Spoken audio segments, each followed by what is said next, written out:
جب فیکٹریاں بڑھ گئیں تو شہروں کی آبادی بھی بہت بڑھ گئی۔ مانچسٹر جیسے شہروں میں لوگ ہزاروں کی بجائے لاکھوں کی تعداد میں آ گئے۔ کام کا انداز بھی بدل گیا۔ گاؤں میں لوگ سورج اور موسم کے مطابق کام کرتے تھے۔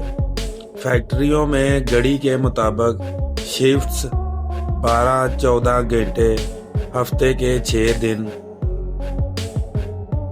بچوں اور عورتوں کا کام بہت مشکل اور تھکانے والا ہو گیا۔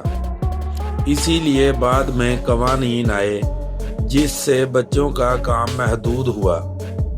انڈسٹریل ریولوشن نے نئی مڈل کلاس بھی پیدا کی۔ لوگ آسان زندگی گزارنے لگے اور چیزیں جیسے چینی، چائے اور کافی عام ہو گئیں۔ ٹرانسپورٹ اور بنیادی ڈھانچہ بھی تبدیل ہو گیا۔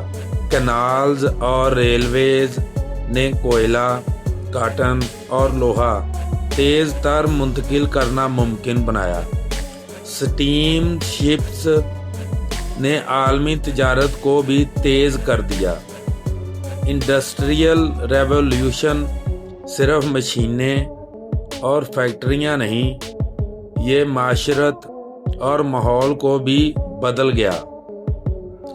آج ہم جو سہولت اور رفتار محسوس کرتے ہیں اس کی بنیاد اسی انقلاب میں ہے، لیکن اس کے منفی اثرات جیسے آلودگی اور سماجی مسائل اب بھی دیکھنے کو ملتے ہیں۔ یہ تھی کہانی انڈسٹریل ریولوشن کی۔